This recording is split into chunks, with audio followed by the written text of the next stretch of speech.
रोज एक विभिन्न विभिन्न विषयों को समझेंगे 10 दिन। आज का हमारा विषय है भवितव्यता दुर्निवार। आपको दिख रहा होगा यहाँ से, हैंडराइटिंग इतनी अच्छी नहीं है मेरी, आप इसी में से समझ लेना। भवितव्यता माने क्या? भवितव्यता माने जो होना है और जैसे होना है, जो होना है और जैसे होना है, उसको यहाँ भवितव्यता से दी है। और भवितव्यता दुर्निवार है। भवितव्यता दुर्निवार है, उसका किसी के द्वारा निवारण नहीं किया जा सकता, किसी के द्वारा भी नहीं। ये इसका मतलब है। और ये वाक्य कहाँ आया है, किस परिस्थिति में आया है, किसने लिखा है, ये सब हम समझेंगे। और इसके पीछे कितना बड़ा वस्तु स्वरूप का एक सत्य छुपा हुआ है, उसे भी हम समझेंगे। परंतु सबसे पहले एक वाक्य आप समझ लेना, क्या लिखा है? भवितव्यता दुर्निवार। थोड़ा आगे करवा दो, इस तरह करनी है। थोड़े समय के लिए आप भगवान नेमिनाथ के समो शरण में पहुंच जाओ। कहाँ बैठे हैं? भगवान नेमिनाथ के समो शरण में बैठे हैं और सब लोग बैठे हुए हैं, पूरी सभा बैठी हुई है, पूरे लोग बैठे हुए हैं और भगवान की दिव्य ध्वनि कर रही है और सब सुन रहे हैं, लाभ ले रहे हैं। और हम सब भगवान के समो शरण में बैठे हैं। तभी बलदेव, श्री कृष्ण के बड़े भाई बलदेव ने हाथ जोड़ करके प्रश्न पूछा भगवान से, नेमिनाथ भगवान से, भगवान इस द्वारका नगरी का क्या होगा? जी, द्वारका नगरी का क्या होगा? बोले क्योंकि जो भी कृत्रिम चीजें हैं उनका नष्ट होना तय है। ये नियम है कि जो भी कृत्रिम है, जो भी हमारे द्वारा बनाया गया है, उसका नष्ट होना तय है, वो सदा रहने वाला नहीं है।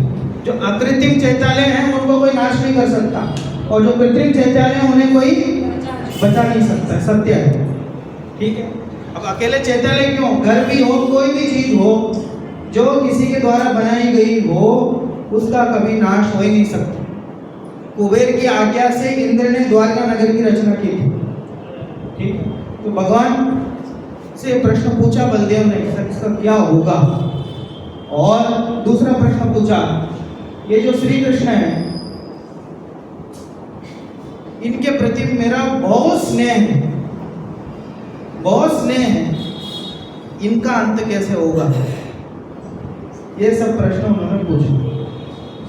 तो भगवान ने कहा, देखो आज से लेकर के 12 वर्ष बाद ये द्वारका नगरी जलेगी, द्वारका नगरी जलेगी। इसके जलने में 2 निमित्त होंगे, एक तो शराब और दूसरा द्वीपायन। ठीक है। जो द्वीपायन और शराब, इन दोनों के निमित्त से द्वारका नगरी जलेगी। ठीक है।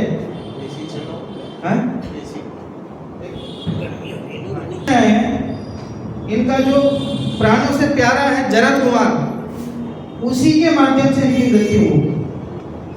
क्या 2 प्रश्न पूछे थे, एक प्रश्न का जवाब तो ये दे दिया कि 12 वर्ष बाद ये द्वारका नगरी चलेगी, जिसमें 2 निमित्त होंगे, एक तो शराब और एक द्वीपायन। और श्री कृष्ण की मृत्यु कैसे होगी, किसके पान लगने से होगी? जरद कुमार। और जरद कुमार से बहुत स्नेह था श्री कृष्ण, है ना।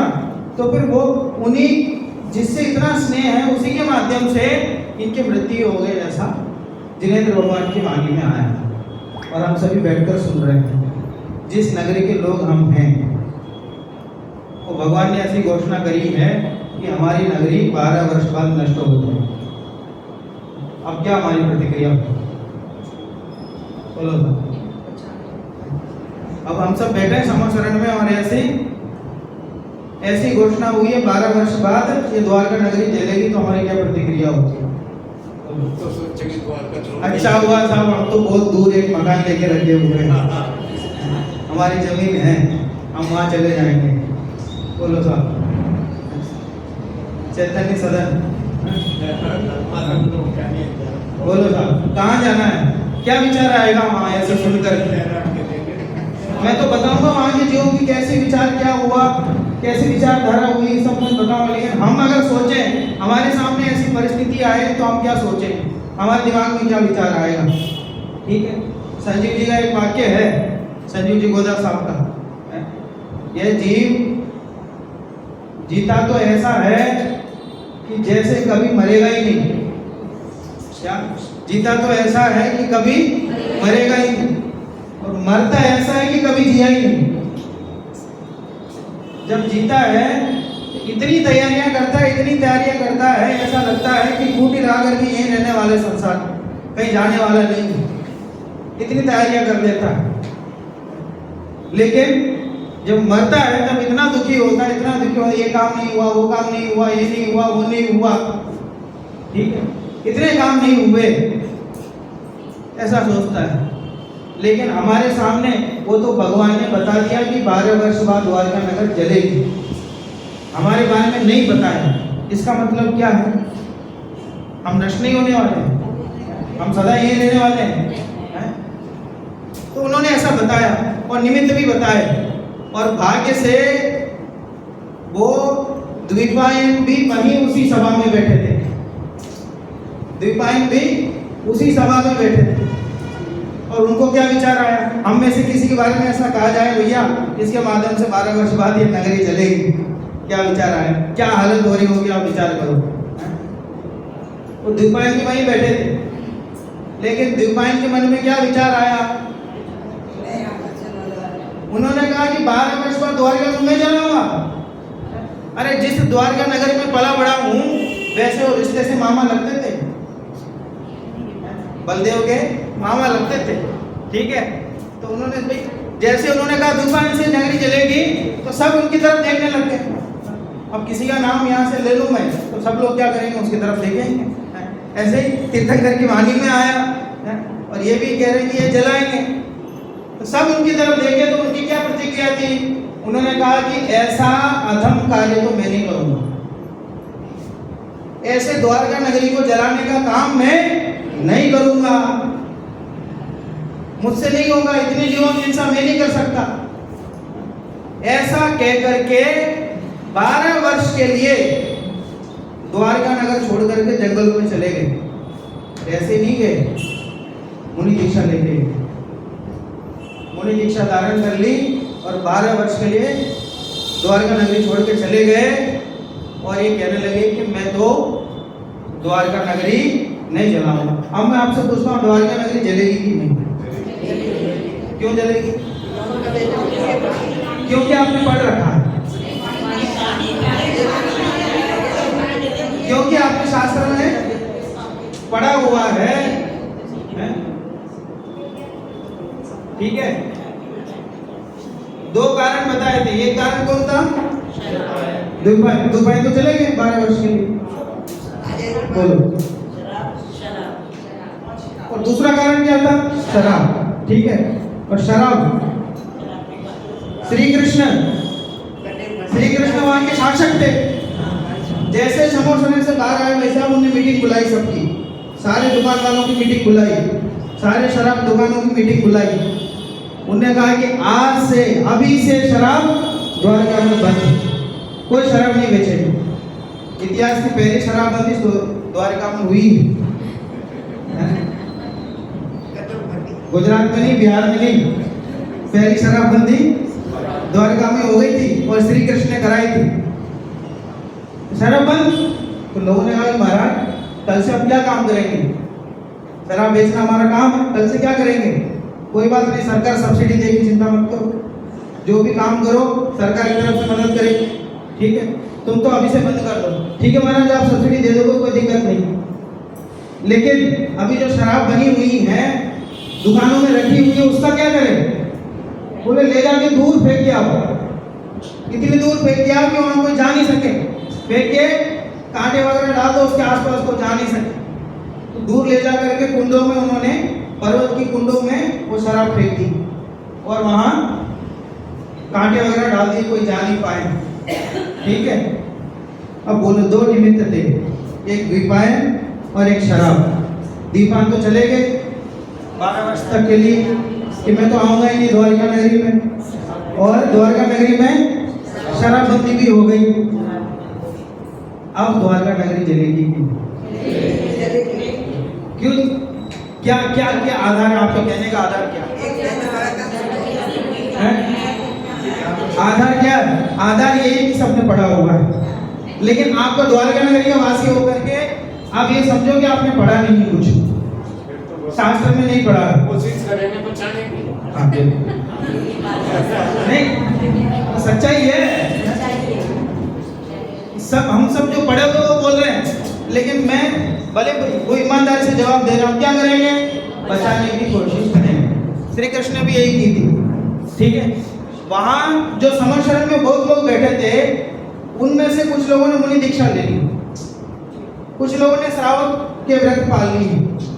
ठीक है, कुछ लोग बचाने में लग गए। सब तरह के लोग थे। ठीक है, अब हम अपने आप को सोचना है कि हम अगर वहां होते तो हमारे दिमाग में क्या विचार, पहला विचार क्या होता? ठीक है, मन में ही सोचना, आगे क्या हुआ ये तो बताता। ठीक है, शराब भी नहीं, दुर्व्यवहार भी नहीं। इस जगह पे ये वाक्य हमको बोलना, क्या बोलना है? भवितव्यता दुर्निवार है। कितने ही हम निमित्तों को दूर कर लें, लेकिन जब जो होना होता है उस समय वैसा ही होता है। अच्छा, द्वारका नगरी को किसने जलाया? नेमिनाथ भगवान ने। क्योंकि बताया किसने था? बताया किसने था? नेमिनाथ भगवान। तो जलाया किसने? अरे उनको कोई व्यक्तिगत किसी से कुछ रोष थोड़ी था, उन्हें जलाना है। ये तो उनके ज्ञान में जो जानने में आया वो उन्होंने बताया। ठीक है, लोगों से कुछ लेना देना नहीं था। ठीक है, श्री कृष्ण ने सारी व्यवस्थाएं कर दी कि अब मैं देखता हूं ये द्वारका नगरी कैसे चलती। एक तो इन्होंने कहा कि सब कोशिश करेंगे, देखेंगे नहीं जले तो, और एक ऐसा कि देखते कैसे चलती। दोनों में अंतर है कि नहीं है? एक तो ऐसा कहना कि देख साहब कोशिश करेंगे, भगवान ने तो कह दिया है, हम अपनी तरफ से प्रयास करेंगे। यद्यपि ये भी अज्ञानी है एक तरह से, फिर भी उसमें इतना अहम नहीं दिख रहा, लेकिन एक तरफ ये बोले देखता हूं कैसे जलती है द्वारका नगरी, कैसे होता है, देखे तो सही, मैं भी देखता हूं। ठीक है, माने वो भगवान की वाणी में जो बात आई है उस पर भी भरोसा नहीं है। ठीक है, और धीरे धीरे समय बीतता गया, समय बीतता गया, समय बीतता गया, और जो द्वीपायन थे ये 12 वर्ष के लिए जंगलों में चले गए थे। ठीक है, लेकिन उन्हें ऐसा भ्रम हो गया कि 12 वर्ष पूरे हो गए। ठीक है, ऐसा भ्रम क्यों हुआ? ऐसा भ्रम क्यों हुआ? ऐसा भ्रम क्यों हुआ? भवितव्यता दुर्निवार। ये तो फिर भी द्वारका नगरी के वासी दिख रहे हैं, ये नहीं दिख रहे हैं, ये बोल ही नहीं रहे। क्या होता है कई बार, क्या होता है कई बार बोल देते तो अज्ञान बाहर निकल जाता है। तो अज्ञान बाहर निकालना नहीं तो क्या करना है? रखे रहो। ठीक है, आप लोग तो फिर भी बोलते हो, लेकिन कई जगह बहुत कोशिश करता हूँ बुलवाने की, बोलते ही नहीं है। क्यों? सब बोलेंगे तो फिर वो बाहर निकल जाएगा, फिर अगले दिन क्या करेंगे? ठीक है, सुरक्षित तो रखना है, तो फिर क्या करना है? वो क्यों आ गए थे 12 वर्ष पहले? भवितव्यता दुर्निवार है, किसी के द्वारा हुआ है, रोका नहीं जा सकता। ठीक है, तो ठीक है साहब, वो तो आ गए, लेकिन शराब तो नहीं है ना। वो जो यादव कुमार जो थे, वो सब वहां गर्मी के दिनों में कबड्डी खेल रहे थे जंगलों में जाकर के, और कबड्डी खेलते खेलते प्यास लग गई। आसपास देखा कि पानी नहीं है, तो पानी ढूंढते वो कुंडों तक पहुंच गए जहां उन्होंने वो शराब पिघवाई थी। वहां तक पहुंच गए। वहां तक क्यों पहुंचे? वहां तक क्यों पहुंचे? भवितव्यता दुर्निवार है। वहां तक पहुंचे, उन्होंने वहां जो शराब वहां डली हुई थी उसको उन्होंने पी लिया। एक तो शराब और 12 वर्ष पुरानी, वो ऐसा कहते हैं पुरानी शराब में ज्यादा नशा होता है। अब ये मत पूछना आपको कैसे पता, मैंने भी सुना है, ठीक है, और ग्रंथ में लिखा है हरिवंश पुराण में, ठीक है। तो वो शराब उन्होंने पी ली। पहली बार बच्चे थे, इससे पहले उन्होंने कभी शराब नहीं पी थी, उन्होंने पी थी तो लड़खड़ा गए, ठीक है, बेहोश होने लगे और हिलते डुलते आ रहे थे और सामने उन्होंने देखा कि द्विपायन मुनि आ गए। और द्विपायन मुनि की जो सीना है एकदम छोड़ी कि हमने द्वारका नगर को बचा लिया। 12 वर्ष के लिए बाहर चले गए, हम द्वारका नगर को बचा लिया और सब लोग आएंगे, माला पहनाएंगे, सम्मान समारोह रखेंगे, ऐसा सोच करके वो अंदर आ रहे थे। और इतने में उन बच्चों ने देखा, उनके मन में विचार आया कि ये तो वही द्विपायन है जिसके माध्यम से ये द्वारका नगरी चलने वाली है।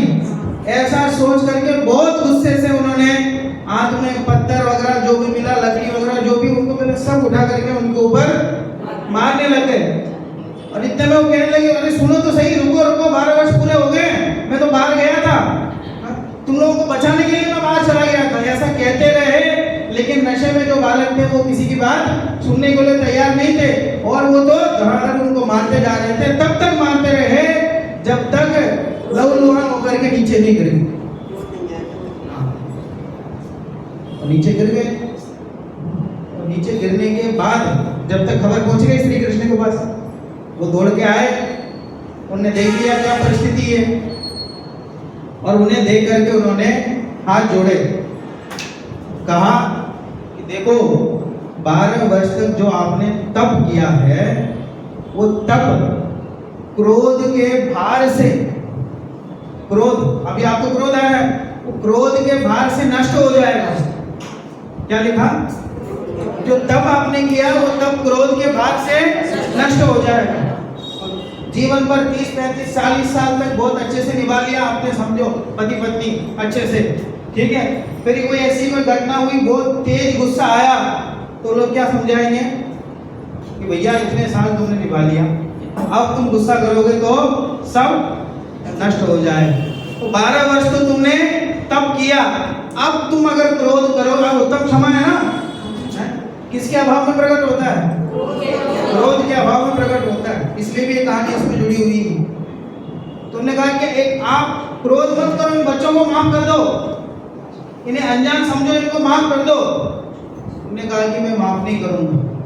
एक तो तुम लोगों को बचाने के लिए 12 वर्ष तक मैं जंगल चला गया, शक्ल नहीं देखी द्वारका नगर की, इसलिए तुम लोगों को बचाने के लिए, फिर भी तुम लोगों ने मुझ पर वार किया। तो श्री कृष्ण ने तो बहुत प्रेम भरे शब्दों में समझाया, बहुत बार समझाया, कोई बात नहीं, अपने बच्चे हैं, मार दिया तो क्या हो गया, छोड़ दो इनको, बार समझाया, तो भी उनके बात समझ में नहीं आ रही थी। क्यों नहीं आ रही थी? क्यों नहीं आ रही थी? भवितव्यता दुर्निवार है, नहीं आएगी बात समझ में। जब जैसी योग्यता होगी तब कोई भी समझा ले, तीर्थंकर समझा ले, तो भी काम होने वाला नहीं है। मारीची है, मारीची जैसे अनुकूल परिस्थितियां चौथे काल में छोड़ो, अभी तक किसी काल में किसी को नहीं मिली होगी, ठीक है।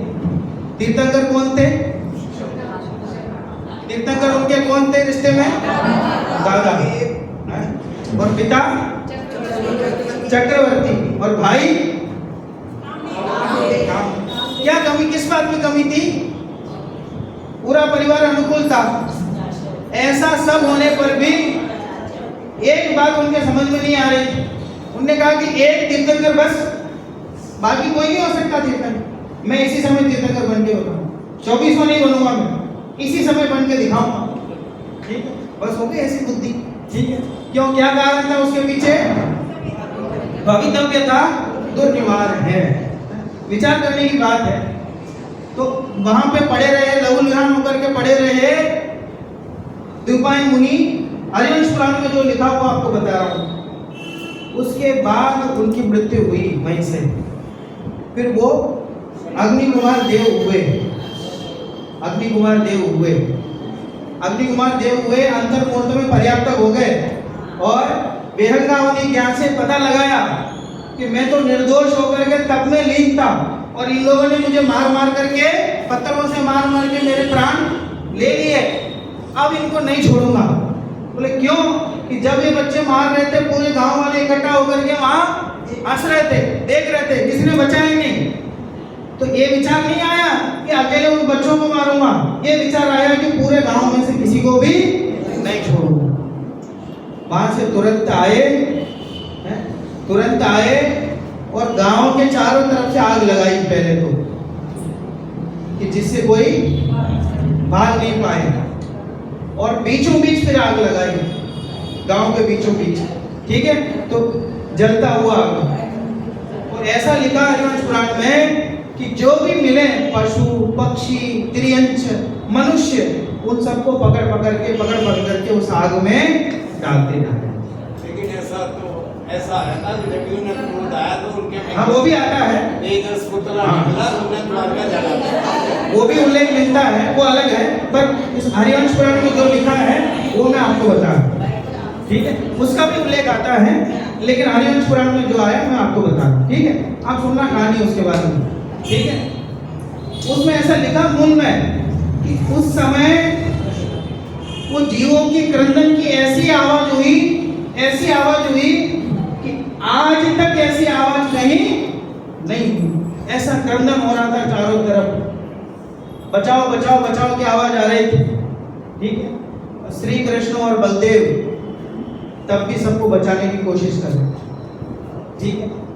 हलधर थे बलदेव, तो वो उन्हें हल से, बगल में समुद्र था, उन्होंने रेखा खींची, ऐसे समुद्र का पानी आकर के आग बुझ जाए ऐसी कोशिश की उन्होंने। जैसे समुद्र का पानी आग में डाला तो क्या हुआ, और वो अग्नि तेज होकर के जलने लगी। पानी से भी वो आग, वो मतलब पानी से तो आग बुझना चाहिए, लेकिन पानी से भी आग भड़क रही है। क्यों भड़क रही है? क्या कारण है? क्योंकि भवितव्यता दुर्निवार है। सारे जीवों को ऐसा लिखा 6 महीने तक द्वारका नगरी जलती है, 1-2 दिन की बात नहीं है। 6 महीने तक द्वारका नगरी जलती रही। जब देखा श्री कृष्ण और बलदेव ने कि भैया अब किसी को बचाना संभव नहीं है, अपने माता पिता को बिठाया रथ में, कुछ रिश्तेदारों को बिठा करके हाथियों को रथ से जोड़ा और हाथियों को चलाया, लेकिन हाथी तो नहीं चले। ऐसा लगा कि उनको कीलित हो गए। हाथी घोड़े सबको लगा के देख लिया, रथ आगे नहीं बढ़े। क्यों नहीं बढ़े? क्योंकि कोई बचने वाला था ही नहीं, बचने वाला नहीं था उसमें, इसलिए वो रथ आगे नहीं बढ़े। उन्होंने कहा छोड़ो रथ को, छोड़ो, कोई दिक्कत नहीं। रथ को छोड़ करके खुद दोनों भाई बलदेव और श्री कृष्ण दोनों ही उसमें रथ में खुद को उन्होंने उसमें जोड़ दिया। उन्होंने कहा चलो हम लेके चलते हैं, तो भी रथ आगे नहीं बढ़ा। आगे बढ़ते बढ़ते बोले तुम 2 ही बचोगे, श्री कृष्ण और बलदेव, और कोई बचने वाला नहीं है। खूब कोशिश करके देख लिया, अपने माता पिता को भी नहीं बचा सके। क्यों नहीं बचा सके? भवितव्यता दुर्निवार है। ये सब वर्णन लिख करके हरिवंश पुराण में लिखा है नीचे, सो ठीक ही है। क्या लिखा? क्या मतलब है इसका? इतने सारे जीव मरे, मनोज में था, इतने सारे जीव मरे, इतने सारे जीव जल गए, द्विपायन मुनि के जीव ने सबको जला दिया, और नीचे आचार्य देव क्या लिख रहे हैं? सो ठीक ही है। बोले ऐसे क्यों लिखा? हम तो कोई जीव मर जाए तो तुरंत एकदम करुणा से विकल हो जाए, और कह रहे सो ठीक ही है। क्यों कह रहे सो ठीक ही है? पापी पुरुष को करुणा कहाँ? क्या लिखा? पापी पुरुष को करुणा कहाँ? उसमें करुणा नहीं आती, क्योंकि ये ऐसा ही होना था, इसलिए ये काम हुआ है, और किसी को इसमें से बचना नहीं था, इसलिए लाख कोशिश करने के बाद भी कोई बचा नहीं है। अभी अकेले द्वारका नगरी की बात है कि हम सभी के जीवन की भी बात है। बोलो हमारे जीवन की। अच्छा, जो जैसे हम सोचते हैं वैसे काम नहीं हुआ तो फिर क्या कहते हैं? बोलो साहब, वकील साहब, जैसे हम सोचते हैं वैसे काम नहीं हुआ तो क्या कहते हैं? हमने सोचा तो ऐसा था लेकिन ऐसा हो गया। हमने तो ऐसा सोचा था लेकिन ऐसा हो गया। ऐसा कोई नहीं कहता कि जैसा होना था उसके विपरीत हमने सोचा। ठीक है, ऐसा नहीं कहता कि जो होना था उसके विपरीत हमने सोचा। कहता क्या है कि जैसा हमने सोचा वैसा नहीं हुआ। बल्कि सोचना तो ये चाहिए कि भैया जो नहीं होना था उसके बारे में हम सोच रहे थे, होना था कुछ और था। इसी के प्रकरण में आचार्य देव ने कहा भवितव्यता दुर्निवार है कि कोई नहीं। ये तो आप इतिहास में देख लो। ठीक है, आदिनाथ भगवान का जीवन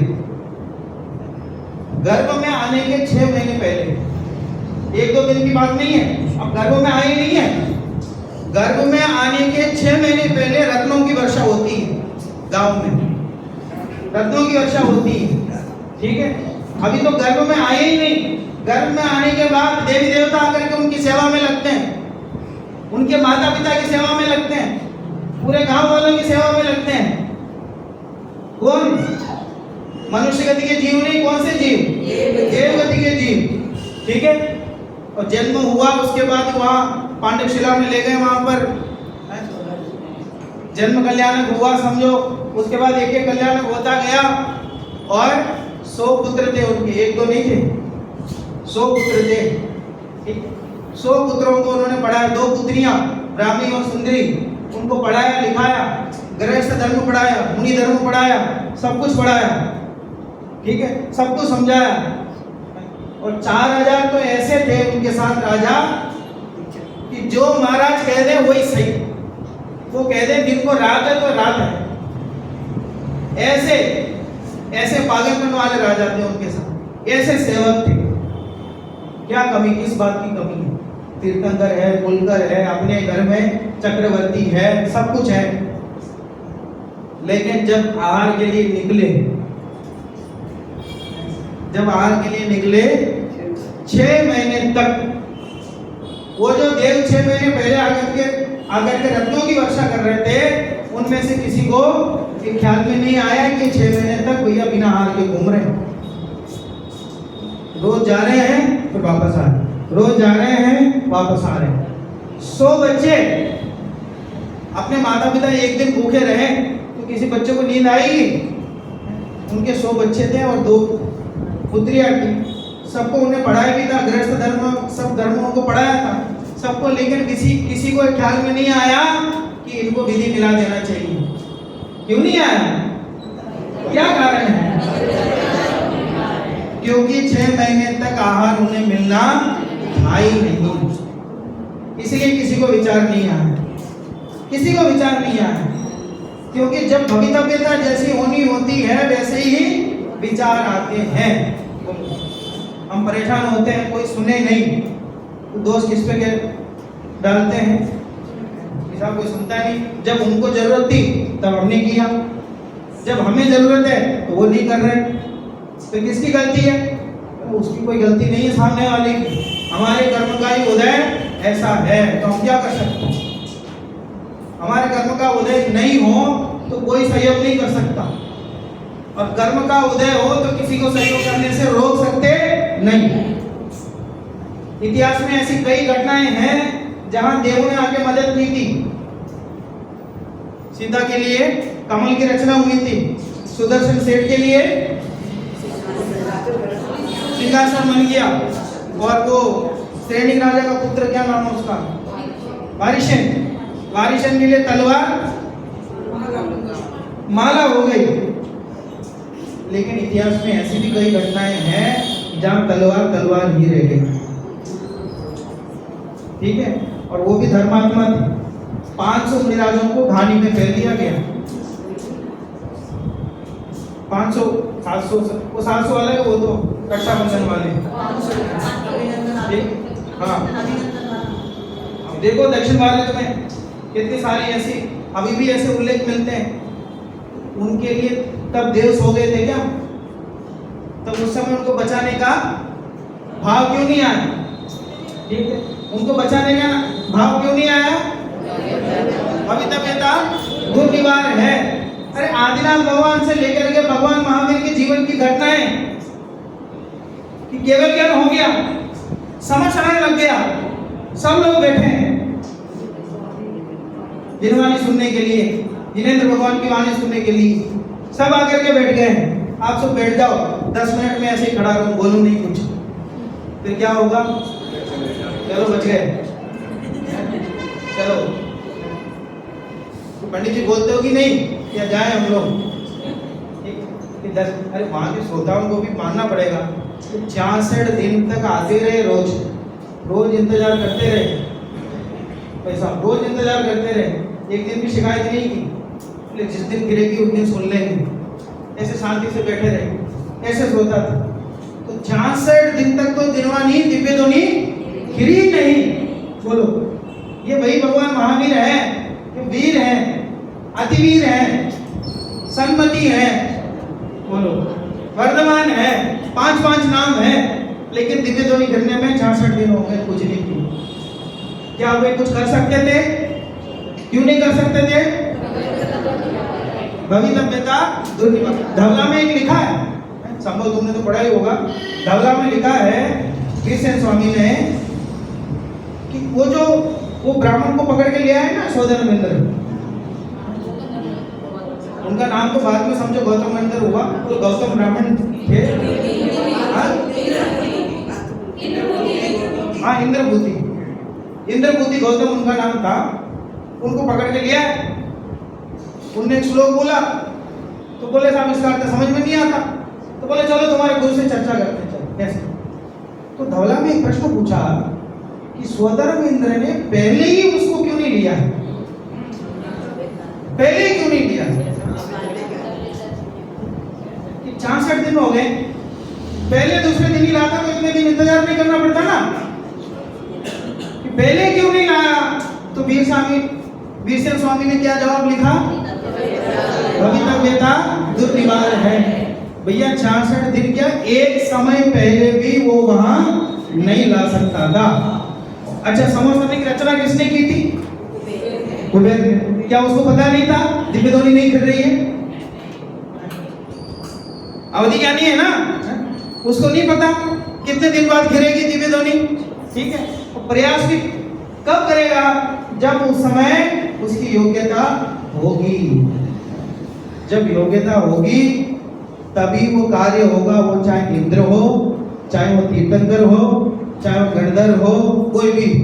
ये सब तो बड़े बड़े पद वाले, हम तो छोटे, हमारे काम तो हो जाते हैं। अरे इंद्र तीर्थंकर भी जब कर नहीं सकते हैं तो हम कौन से खेत की मूली हैं? हमारे जीवन में तो और पहले लागू होता है, हम तो बिल्कुल नहीं कर सकते। किस बात का भार है माथे पे, क्या कर सकते हैं? जब तीर्थंकर की दिव्य ध्वनि कराने में वो खुद योग्य नहीं है, योग्य माने वो उनकी इच्छा भी नहीं होती उस समय, पर वो उस समय वो नहीं कर सकते, तो हमारे में क्या है? इसलिए ये मंत्र उन्होंने दिया कि भवितव्यता दुर्निवार है। जो कार्य जब जैसा होना है, किसके निमित्त से होना है, वह कार्य उस समय वैसे निमित्त उसके निमित्त से होगा, और किसी के करने से और किसी के चाहने से वो कार्य नहीं होगा। चाहने से तो दुख होगा, चाहने से तो दुख होगा। अच्छा, कोई 66 दिन तक कोई व्यक्ति रोज परेशान हुए कि भगवान की दिव्य ध्वनि नहीं कर रही है, सबकी मीटिंग बुलाए, एक समिति बनाए, एक को अध्यक्ष बनाए, एक को मंत्री बनाए, 2-4 को ट्रस्टी बनाए, कि हम सब मिलकर के इस बात का निर्णय करेंगे क्या कि भगवान की दिव्य ध्वनि करनी चाहिए। बोलो, तो समिति किस काम क्या काम करेगी? क्या होगा? उसका परिणाम क्या निकलेगा? हम कितने ही कुछ भी परिणाम कर लें, उतने कुछ प्रयास कर लें, लेकिन जिस समय जो काम होना होगा वो काम उससे पहले नहीं हो सकता। क्या करना कि धैर्य पूर्वक विचार करना, वस्तु स्वरूप को जानना कि भैया जो होना है, जैसा होना है, जिस समय जैसा कार्य होना है, उस कार्य को वैसे स्वीकार करना, यही इसी का नाम क्या है? भवितव्यता दुर्निवार है। कोई काम ऐसा है जो नहीं होना था सो हो गया। बोलो साहब, चोट कैसे लगी आपको? चोट लगनी तो नहीं थी साहब, लग गई। ऐसा है कि चोट लगनी थी तभी लगी। बात समझ में आ रही ना? एक तो उदाहरण दे रहा हूँ। हम तो सब काम ऐसे ही सोचते हैं ना, सारे काम ऐसे। कोई काम, कोई भी आप एक काम ऐसा बताओ जो नहीं होना था और हो गया। कोई एक काम ऐसा बतला दो। कोई ऐसा काम होगा जो केवल ज्ञान के ज्ञान में आया है और नहीं होगा। केवल ज्ञान के ज्ञान में आया है और नहीं होगा, ऐसा कोई काम है क्या? ऐसा काम, इसका मतलब क्या है कि जब कोई काम ऐसा नहीं है जो नहीं होना था और हो गया, जो होना था वही हुआ, तो यहाँ स्वीकार करने के अलावा क्या रह जाता अपने हाथ में? कुछ नहीं रह जाता। तो शंभु कुमार का पुत्र, शंभु कुमार के पुत्र का नाम क्या था? खरदूषण। खरदूषण थे, रामायण के समय की बात है। खरदूषण थे, एक तलवार, सूर्यहास नाम की तलवार, सूर्यहास नाम की तलवार को प्राप्त करने के लिए 12 वर्ष तक उन्होंने तप किया। कितने वर्ष तक? 12 वर्ष तक तप किया। कहाँ बैठ के किया? बांस के झुरमुट, झुरमुट माने समूह, ठीक है? बांस के झुरमुट में बीचों बीच बैठ करके 12 वर्ष तक तप किया। किस लिए? वो सूर्यहास नामक तलवार की प्राप्ति के लिए। इतने पावरफुल तलवार थी वो, उसको प्राप्त करने के लिए 12 वर्ष तक उन्होंने तप किया। 12 वर्ष हो गए तो तलवार आ गई, फिर भी ये तप पर बैठे हुए थे। और उसी समय लक्ष्मण वहां पहुंचे। लक्ष्मण वहां पहुंचे, लक्ष्मण भारतीय थे, तो भारतीयों की तो आदत होती जैसे एक बार हाथ में बैट आ जाए ना, जो जिंदगी में कभी क्रिकेट नहीं खेला हो तो भी हाथ में बैट आते, क्या करेगा कोई व्यक्ति? क्या करेगा? नहीं, वो ऐसा टेस्ट मैच खेलेगा, हाथ में बैट आते क्या करेगा? पहला तो एक जिंदगी में एक बार को कभी टच नहीं किया हो तो भी वो क्या करेगा? वो बैट लेकर के जोर से घुमाएगा। ये भारतीयों की परंपरा है, ठीक है? तो वो भी, लक्ष्मण भी ऐसे ही थे, ठीक है? उन्होंने देखा वो तलवार है, वो बहुत सुंदर तलवार है, ठीक है? और लेकर के ऐसे गोल घुमाया, ठीक है? ऐसे गोल घुमाया और अंदर जो खरदूषण बैठे थे 12 वर्ष तक मेहनत की। किस बात के लिए? किस बात के लिए? तलवार के लिए नहीं, अपनी गर्दन कटवाने के लिए। 12 वर्ष तक इसलिए किया कि वो तलवार ऐसे अंदर चली, उसके बीच में बैठे थे, उनका गर्दन जो है फिर अलग हो गई। 12 वर्ष तक तब किया अपने हित के लिए, और उससे भी क्या हुआ? उल्टा उसका परिणाम हुआ। क्यों हुआ ऐसा? क्यों हुआ ऐसा? भवितव्यता दुर्निवार है। ऐसी सैकड़ों घटनाएं हैं। कितनी घटनाएं बताएं? सैकड़ों घटनाएं हैं जिन्हें देख के ऐसा लगता है कि कोई किसी का करता धरता नहीं है। जो भी घटनाएं, जो भी कार्य होना है वो अपने तय समय अनुसार होते हैं। बुद्धिमानी तो इसमें है कि उन्हें यथावत मान करके हम स्वीकार करें, ठीक है? नहीं साहब, हम स्वीकार नहीं करेंगे। टोडरमल जी के सामने एक शिष्य बैठा, हाथ जोड़ करके कहा, टोडरमल जी के सामने बैठ करके हाथ जोड़कर कहा कि मुझे सुखी होना है। क्या प्रश्न किया? सुखी होना है, उपाय बता दो, सुखी होने का उपाय बताओ। टोडरमल जी ने क्या, देखिए ऐसा करते हैं, 2 उपाय बताता हूँ और जो उपाय ठीक लगे उसे तुम अपनाओ, ठीक है? एक उपाय तो ये है कि जैसे तुम चाहते हो वैसे सब कुछ हो जाए, तब तुम सुखी होगी। एक उपाय क्या है? जैसे तुम चाहते हो वैसे सब कुछ हो जाए तो तुम सुखी हो जाओ। ऐसा कभी हो सकता है क्या? बोलो, कितने लोग बैठे हैं, मैं कुछ ऐसा प्रवचन बंद करता हूँ तो आधे लोग कहेंगे हाँ और आधे लोग कहेंगे ना, तो क्या करें? किसकी माने? एक व्यक्ति की माने में तो दूसरे व्यक्ति की नहीं होगी वो बात, ठीक है? और ऐसा भी एक व्यक्ति कहेगा तो दूसरा वाला उसको उल्टा ही कहेगा, ऐसा भी होता है कई बार, ठीक है? सामने वाले ने क्या कहा, ऐसा कहा तो हमारे उसका उल्टा समझ, ऐसा भी होता है। तो क्या करें, हमारे मन के अनुसार तो कभी होने वाला नहीं है, ठीक है। और एकाध काम अपने मन के अनुसार हो भी जाए तो भी हम संतुष्ट नहीं होते, ऐसा नहीं होना था, ठीक है। हम तो चाहते हैं कि साहब दाल बाटी बन जाए, और घर में दाल बाटी नहीं बनी तो ठीक है, और उसी दिन नहीं बनती जिस दिन चाहते हैं, और बन भी जाए मजा नहीं आया, पहले जैसे नहीं बना, ठीक है, स्वाद नहीं। तो मन के अनुसार हो जाए तो भी सुखी नहीं, कदाचित मन के अनुसार हो जाए तो भी सुखी नहीं, कहता है कि इसमें मजा नहीं आया। तो क्या एक तो ये उपाय, और दूसरा उपाय क्या है कि जो कुछ जैसा हो रहा है उसे कैसे स्वीकार करना, ठीक है। कि दो उपाय है, कि पहला उपाय तो ये है कि सब कुछ मेरे मन के अनुसार हो जाए तब मैं सुखी हो जाऊं, ये तो कभी होने वाला नहीं। और दूसरा उपाय है जो कुछ जैसा हो रहा है उसे मैं वैसे ही मान लूं, यही सच्चा है, ऐसा ही होना था, ऐसा मान लूं तो मैं सुखी हो जाऊंगा। सबसे सरल उपाय तो ये है दूसरा वाला उपाय, और उसी का नाम सम्यक्त्व है, और कुछ नहीं। जो कुछ होना है, जैसा होना है उसे स्वीकार कर लेने का नाम ही सम्यक्त्व है, बस दूसरा कुछ नहीं, ठीक है। इसलिए सम्यक दर्शन भी इसी का नाम है, वस्तु स्वरूप की स्वीकृति भी इसी का नाम है, और भवितव्यता दुर्निवार है, इसी का नाम है, ठीक है। आज प्रवचन में ऐसा विषय क्यों आया?